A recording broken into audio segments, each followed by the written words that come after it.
Here's something no business wants. You find yourself in the middle of a cyber attack. It's more common than you think, and how you respond can determine how badly your business is affected. Here are 5 steps you must take. Step 1. Create a solid incident response plan before you need it.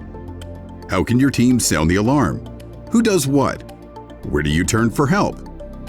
Step 2. Assess the situation. Quickly determine the extent of the damage and activate your response team. Step 3. Contain the breach. Lock down affected systems, change passwords, and stop cybercriminals from doing more damage.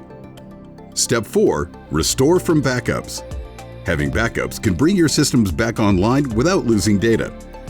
And Step 5. Learn and adapt. Every challenge is an opportunity to grow. Analyze what went wrong, refine your incident response plan, and strengthen your defenses. Remember, it always helps to have trusted experts you can call on. If we can help you create and implement your incident response plan, get in touch.